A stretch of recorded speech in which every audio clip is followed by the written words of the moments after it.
Hi, Nick Xenophon here, Ambassador for Bowls SA. The devastating bushfires in the Pinery region of our state have caused enormous grief. Lives have been lost, people injured, and there's been massive destruction to property and livestock. The closely-knit Bowls SA community has been hit particularly hard with the loss of life of two of its loved members. As well, Wasleys Bowling Club has been destroyed by the fires. Please donate to the Bowls SA Relief Fund to help those most affected and to make sure we can rebuild the Wasleys Club as soon as possible. You can go to the Bowls SA website or your local ANZ branch. I really hope you can help.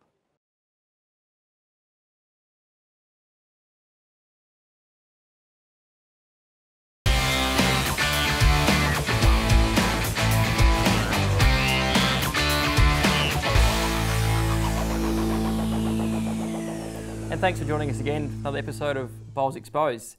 It's been a tragic week in our Bowls community this week with the Pinery bushfires, and we'll be talking about that a little bit later in the show, about how the members and clubs can help. Joining me today is Brandon Wiley. Brandon, welcome. Thank you. And congratulations on the engagement, mate. Yes, thank you. To Catherine, I believe, so last week. Yeah, very happy. Thursday night last week it happened and celebrated with a weekend in Sydney, so I was pretty happy with that. Fantastic.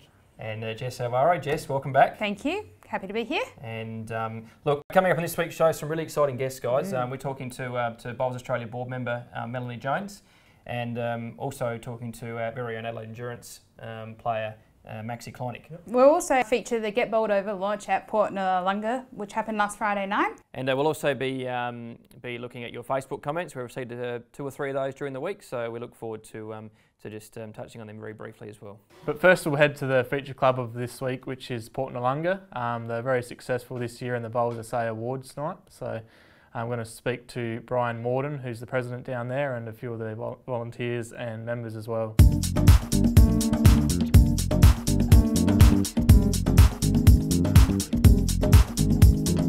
Just been the most amazing year. We put in for the awards in the Bowls SA Awards, and we were lucky enough to come away with Volunteer of the Year, Max Ainsbury. Max, yeah. And Coach of the Year, Deanna Amos. And Deanna can't be here today. She's off in New Zealand with the Asia Pacific team. She's coaching the USA team. We also picked up the Best Metropolitan Club, and then the big capping off for us was the Best Overall Bowls Club in South Australia. And we're really humbled by that, because we just know how good a competition it was out there. It's great clubs and all that, and then sort of we pulled off that one. And then only last month we picked up another award through Clubs SA, where we got the Best Bowling Club for 2015 at Clubs SA. So It's been a hell of a trip this year, I can tell you. Yeah, the trophy cabinet's getting a bit full. It is, absolutely, yeah. Yeah. I started off playing bowls in '93. I started in '92 as night owls. Yeah. And then they said, "Oh, you're too good for night owls, you've got to play pennants." It's a nice thing to hear, isn't it? Nice thing to hear. Yeah. In the last 4 years I've been clubhouse manager and greens director. We never had as a part of the plan to become award winners or anything like that. I mean, we were doing it for us, but if I was going to say anything to any of the other smaller clubs, it's a real example that, you don't have to be the best on the bowling green to still be the best club. It's all about the people in the background, from the little old market garden we got over there where we grow our own veggies to our greens, and our night owls have grown enormously. So the success has sort of been, self-perpetuating. It's been an excellent ride. I came here to translate for Chris because he had trouble making himself understood. You see our new fence around here, and the volunteers put it up. And it's great to have volunteers like them. Well, it goes to show the success of clubs are, based on the volunteers. Yeah. You're a shining example of that, of course, Max. Yeah. It's a good club, the greens are good, the clubhouse is good, people are marvellous, very friendly place to be. Yeah. We're here tonight to watch the kids and see what's going to happen with the kids. I've been president here for the last 4 years, which has been a real honour for me, and I was vice president for a year before that. It's a great sport. It really is. Yeah. You've enjoyed there. Yeah. Can play it. What about me? I got Volunteer of the Year last, when was it? 2 weeks ago. Oh, fantastic, Yeah. So, no one else did put it on that. I was working and living in Port Lincoln back in '98, and one of the life members up there, a very good friend of mine, Mel Mortimer, he cajoled me for a couple of weeks and said, "You better come out on a Saturday afternoon and have a game of, pennant bowls." Country atmosphere, travelling around to, Tumby Bay and Coffin Bay to play bowls. I mean, it doesn't get much better than that. It's just great. Yeah. So what brought you down to Port Noarlunga? I mean, you've kind of replicated the country outlook here. So what brought you down here? It was exactly that. We had a good look around the different clubs and the rest of it, but we walked into here and it was literally just like coming home. So this is your last year? But we're still here though. Yeah, of course. No one's getting rid of you that easily, Max. No, they won't get rid of me that easily. No. At Port Noarlunga, we consider ourselves a part of a great big fraternity. We can go anywhere and play bowls. So our heart really goes out to the guys and the girls at Wasleys. So from tomorrow, we've allocated that all our raffle money, all the proceeds of the raffle go towards it. And then as soon as we have our next board meeting, we'll discuss other ways we might be able to contribute, whether it's through some equipment we don't need anymore, or whether we have a fundraising day or something like that. But we're right behind them, we're thinking of them, and we just wish them every little bit of success in getting themselves back into gear and going. Congratulations on the award, highly deserved. Yeah. And now you can put your feet up. Yeah, now I can put my feet up. Yeah. Good on you, mate, well done. Thanks. Wow, Reece, what a great number of awards that Port Noarlunga's won. Yeah, absolutely, they've done a great job there. I think they got the three major awards, Brian said, so great achievement and a great night at the Bowls SA Awards night as well. Yes. So, fantastic job at Port Noarlunga. Guys, last Wednesday was obviously a massive day for the state with the Pinery bushfires igniting up there at Wasleys and Hamley Bridge. Look, obviously we all know the result now of the Wasleys Bowling Club and also the tragic death of a couple of members of Bowls SA. Mate, you were saying before your grandma's at Hamley Bridge? Yeah, my grandma lives in Hamley Bridge, and quite extraordinary circumstances. Like they got told they weren't in the fire path, that they weren't in any danger. Within 15 minutes to an hour, it switched, the wind had changed, and it was heading straight for them. And as you would have seen on the news and whatnot, that there was a lot of houses that burnt down, and like within 500 metres of where my grandma lived, they lost their house. So you can imagine the effect it actually has on her as well as a community. Which is, in times like this, so I find it amazing that everyone gets together. People from as far as Victor Harbour were sending down supplies. Jess, you got some figures there in a minute we can talk about with what clubs have donated money already to the fund. But yes. I think most importantly, first of all, is just to mention Bowls SA's role and what they've played already with the Wasleys Bowling Club. I kept active on Facebook on Thursday and Friday and noted pretty quickly that Lion Nathan had the caravan out there pretty quick, and Mark had put them onto some contacts with liquor licensing to obviously get the bar up and going, and I think Mark and Wayne Prosser were out there on Thursday morning first thing, and the club was already there trying to blow all the ash off the green and get ready, and they played Bulk Saturday. We're here today at the Wasleys Bowling Club after the devastating fires, and here for Bowls Exposed. I'm here with Shane Moon from Bowls Australia, and also Brad McDougall, the secretary of the Wasleys Bowling Club. And obviously on location, the devastation of fire, the community is absolutely resilient as we go forward, and the community base here today, from all point of view, is just an overwhelming thing of support, which they can edit out. So Brad, talk to us about the support that you've had. We've received numerous phone calls. I've got a lot of work to do in the coming future, because I really do want to reply to every text message and every phone call that I've received, so that's going to take me a length of time. A personal thank you and a club thank you. We've had two guys come down from the Berry Bowling Club today.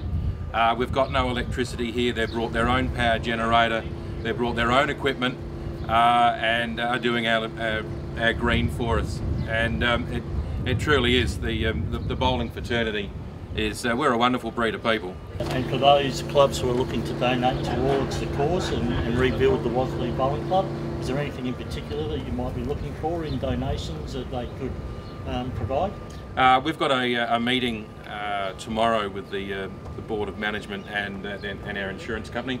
And so we're working very, very closely with Bowls SA and Bowls Australia. So we can be in touch with you guys with things that we need, because we've got nowhere to store anything, because the clubhouse is totally is destroyed, and we've got no facilities to store anything.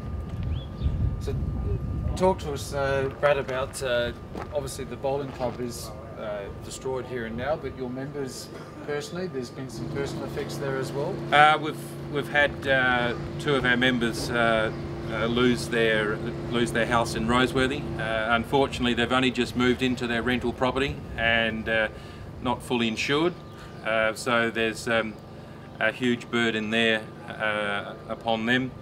One of our rural farmer members, John Bubner, while he's got a house and contents, he no longer has a farm. Kath Frankel has her vehicle burnt out. Tony Wellington, he's the manager of the Gungallen Hotel. He too has lost totally everything. So it's affected everyone within the club, not just the club, but affected everyone personally. And the intention for the club is to rebuild? Most definitely. We're a fairly, I mean, I don't live in Wasleys, but I think over the last couple of days I can call myself a local now. Yes. Country people, we're a strange breed, and it's just the camaraderie and friendship that has, I mean, it's always been there, but it's always at its strength when there's disasters like this.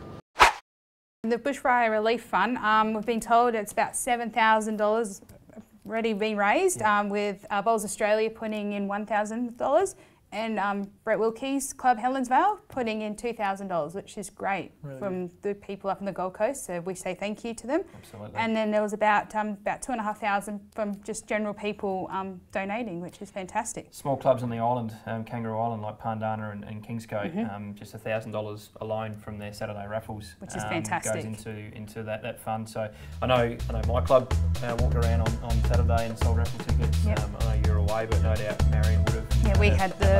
Yeah, we did. Yeah. So to the Wasleys Bowling Club, we're all with you, and we really just amazed by how strong you've been. Yes, very much. You'll be back in action pretty quickly.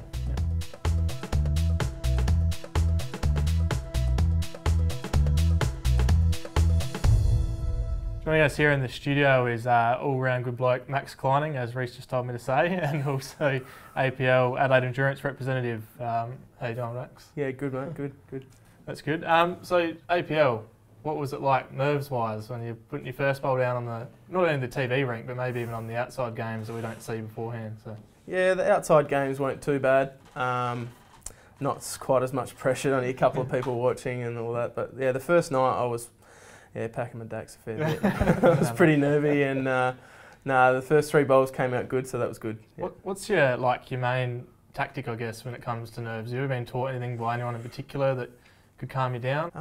Actually, I got a really good tip by text about half an hour before from Closey. And he said, go out there and talk to the marker as much as you can, and talk to the opposition, try and annoy him a little bit, but try and get your nerves out through that. So that was really good. I talked to Greenie a fair bit. And Chris Green's a pretty good guy to talk to too, makes you relax pretty quickly. You can keep pretty calm by talking. Yeah, Emma down the other end and Greenie down this end was really good, yeah. Greens-wise, there's a few comments coming back from some of the players that one side of the rink's slower than the other side, and is that really hard mentally to does that make it a little bit harder to, you got to put a bit more weight on this bowl? Or For sure, yeah. Well, especially because I played one side really well and the other side not so well. Okay. So I was, even when the heads didn't set up right, I was playing the wrong hand sometimes because I knew I could do better things on that hand. So like all 4 hands were doing different things. So 18 seconds one side, 16 the other side, and then when you went the other way it was 16 and a half and 17 or something like that. So it was pretty crazy, but it was good. It was a good test. Yeah. Before we go, I've got to ask you one question. You guys are pretty relaxed, you and Rudy and Scotty.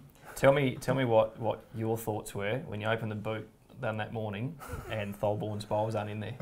Well, I wasn't feeling that good because I wasn't bowling that well at the time, and I knew I had to go on the green. So I didn't really want to start that game, and Scotty sort of let me down there a bit. So, but yeah, if anyone's going to do it, who's going to do it? Well, Scotty you're right, Tholborn. absolutely. So, Mate, let's go back probably 6 or 7 months now to the Australian Sides series in WA. And I hate to bring it up again, as you know, but obviously from a personal point of view, that sort of ticked a couple of boxes with the national selectors, and you got invited to attend the training camp. Tell us what's the process there, mate?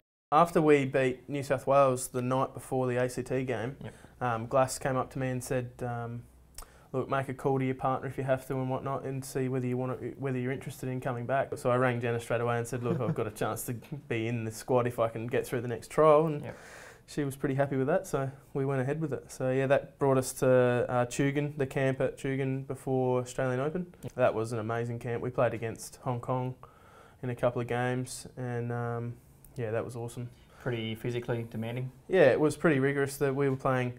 We were doing beach runs in the morning, which was something new to me, and we were playing 4 games a day in the rain, so it was pretty huge. So I'm intrigued. What's the role with after training, alcohol and things like that? Is Glass pretty relaxed about the whole thing, or is it a decision that you make on a personal level to say, look, I'm going to probably stay off it for the 4 days, or what's the team rule, I guess? Is there a rule, or is make up your own choice but make smart decisions? There's a little bit of the make up your own, just leave it to you to make your own right decisions, but there's some guidelines that we follow. We set limits on each night, and some nights we were alcohol free, and other nights we could have 2 or 3. So it's pretty relaxed. Glass trusts you, and you just got to repay the faith, I think. So.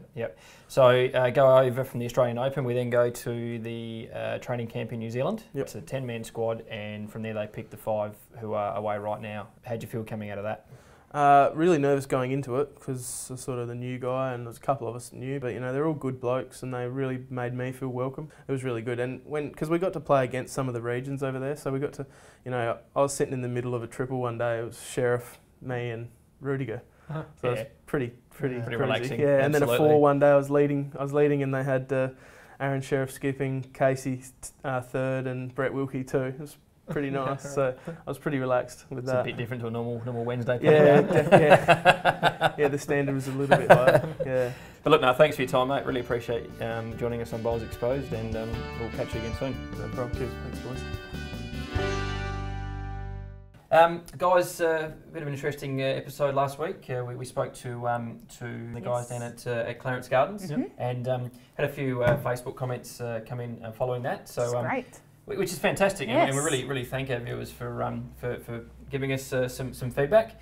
Just on the greenkeeping, we touched on the new carpet at Clarence Gardens, and just a couple of people have wrote in on Facebook, and one of the comments has just asked us where the numbers have come from regarding the financial viability of the carpet and the sustainability of a turf green, and they're suggesting the figures seem a little bit grossly overinflated as well. And other ones also wrote in and basically just said that very rarely the clubs actually ask or wait for a greenkeeper to roll their green, and more tell the greenkeeper when it must be done. So look, I think in all fairness to all of our fantastic greenkeepers, we're going to catch up with Nigel Ryan from D&D Curators later on during the week, and Nigel's going to basically have his say, or his rebuttal, I guess, on the I guess the debate, which is grass versus carpet, and we look forward to hearing from Nigel on next week's show. Yeah, that'll be great. The other one we got was regarding the heat policy. Oh, I had, your favourite topic there, Reese's rants, and great to get a good comment from Ben Grodegood from the Brighton Bowling Club. Ben said fantastic regarding the heat rule. The travel was a little bit annoying, he said, but it's obviously great to get the game over and done with before the heat of the day kicks in. Yes. But we also raised about the e-vapor cigarettes as well. We did, yes. So we've spoken to Mark tonight, and look, basically the board's made a decision regarding e-vapor cigarettes, where it's certainly an image thing for the sport, and you're right.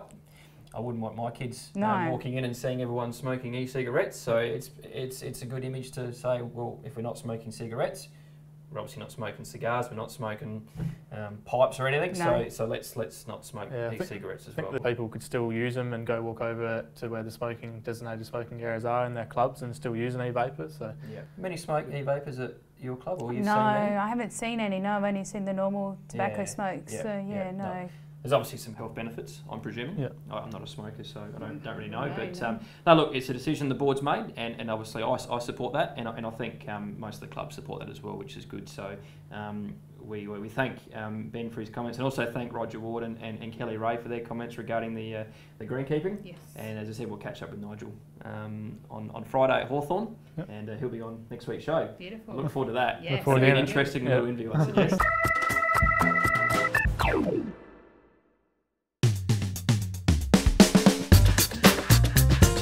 Thanks to the Romeos Retail Group, we're having a lot of fun down here at Noarlunga Bowling Club for the launch of the Get Bowled Over program. So let's go and chat to some of the players. Okay, so we've got Harry and Declan here at the Noarlunga Bowling Club. What do you enjoy about bowling, Declan? Well, it's fun because you can have fun experiencing what the professionals do. And how long have you been bowling for? Just today. Just today? Yeah. And you, Harry? Just today. Just today. Courtney, Adeline, Candice, Tyler. Excellent. Is this your first time out bowling? No. No? Oh, hey, you're professionals, are you? No, we just done MP at school. Rick, we're here at the Get Bowled Over program. Tell us about what your involvement is. Yeah, I'm the coordinator for it, and basically doing the coaching as well, bringing it all together and helping the kids and make sure they have a good time at it. Is this your first time bowling, Talia? Yeah. Yeah, what do you think about it? It's all right. So you're getting some good coaching tips? Yeah. You don't sound too confident. Is this your first time bowling? Yeah, it's mine. Yeah, mine too. Yeah, what do you think about it? Yeah, it's all right. Yeah. I was just coming to drop her off and then got roped in. You got roped in? Yeah. Okay. I'm having a great time because I like to have fun, so the kids have been really enjoying it. Oh, well, I hope so anyway. Yeah. So, and they were doing really well, so picked it up really quickly, so that was wonderful. Courtney, how did the school get involved in bowling? We do it through Year 10 PE, so we come down here once a week for a couple of weeks and just do some bowls with the coaches down here. I mean, we're really trying to get the kids involved, that's the main thing. They turn up here, they start off, they don't really know what they're doing. It's great. Yeah, so what brought you out to the Get Bowled Over program? Oh, I'm a grandpa. Yeah? Yeah. Yeah, cool. Yeah. Can you out bowl him? Nah, he's too good. Have you been getting some coaching tips? Yeah. Who's been giving those to you? Grandma. Grandma. Is Grandma a good bowler? Yeah. Yeah, I see. He knows the right things to say. I think it's a wonderful way for the children to get an idea of what bowling is about, that it's not an old man's sport anymore, that it's a young person's sport. And I'll tell you what, these kids out here now, within an hour, they're now 100% better than when they first started. It's just really good, like a good team sport. It's fun, social event. Yeah, it's very social and you get to talk to people. All right, I'll let you get back to your game because I know you got to focus and concentrate.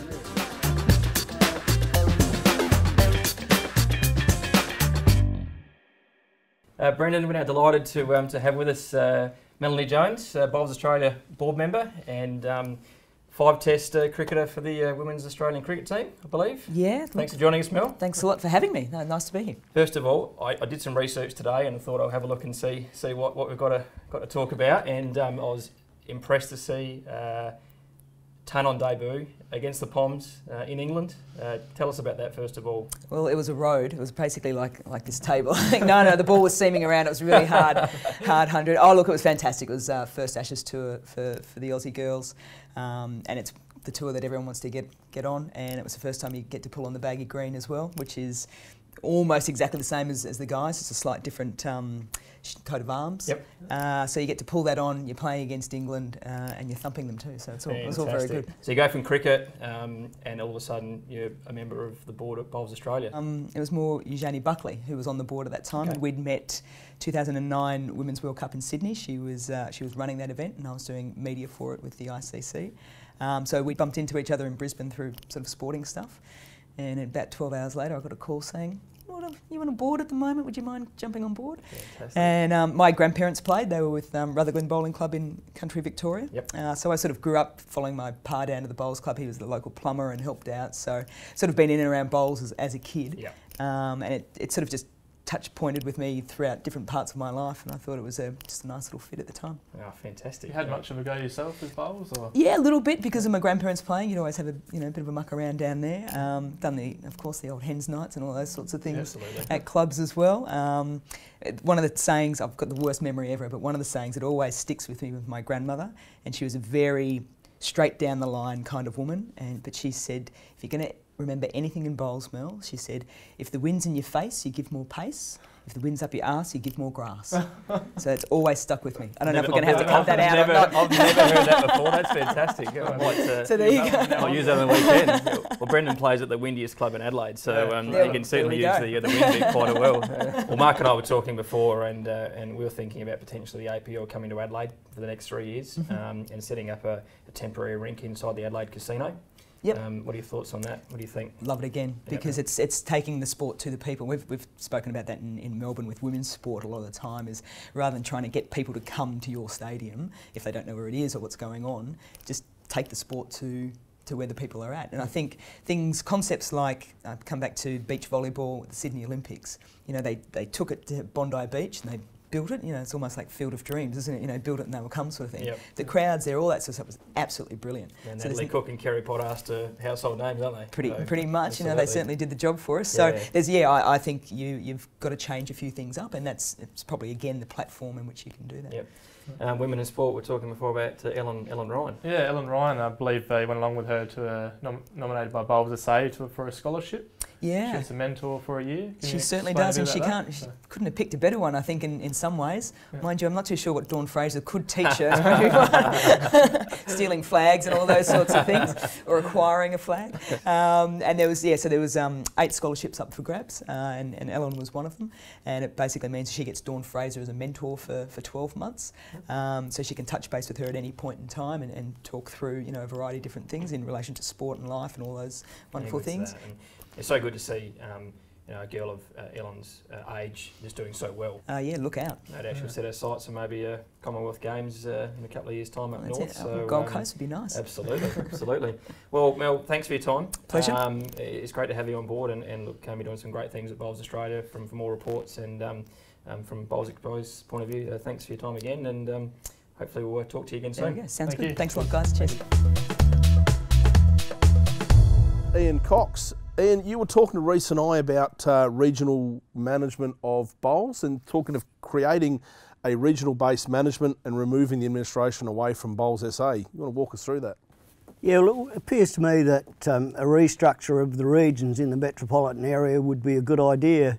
With the cost incurred by regions and Bowls SA these days, it seems to me that if the state was divided up into country and 2 metropolitan regions, there would be a tremendous cost saving. The volunteers basically would then be in charge of the regions. That's, I'm guessing, how you'd sell it, Ian. How do you look at maybe a lack of skilled volunteers in certain areas?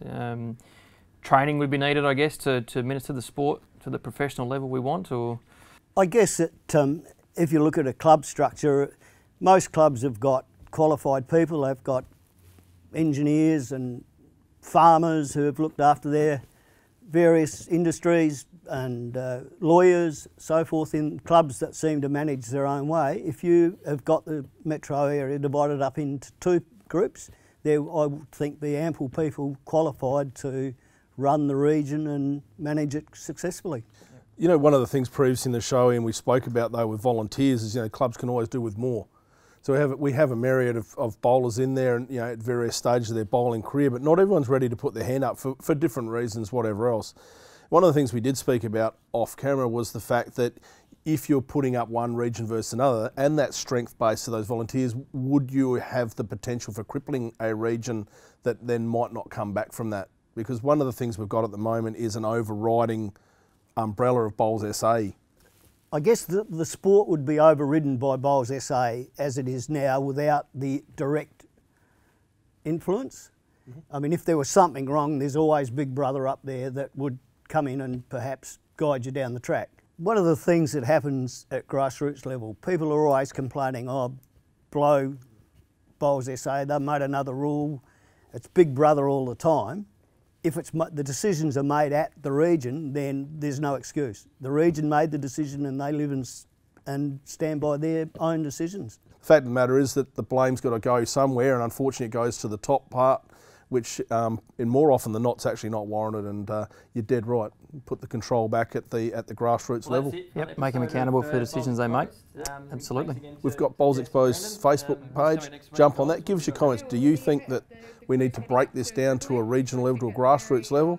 Leave your comments and we'll put it on the next show. Ian, thanks for joining us. No worries, mate. Thank you very much for the opportunity. Cheers. Well, that's it for another episode of Bowls Exposed. Thanks again to Jess and Brandon. What's coming next week, guys? What have we got happening? Yeah, well, we'll be the crew's heading up to Riverland to go and check out the Berry redevelopment and chat with a few of the locals up in Berry and Barmera. So it'll be great to see. We're also going to look at some footage of John Bevan from McLaren Vale Bowling Club showing TJ around the club.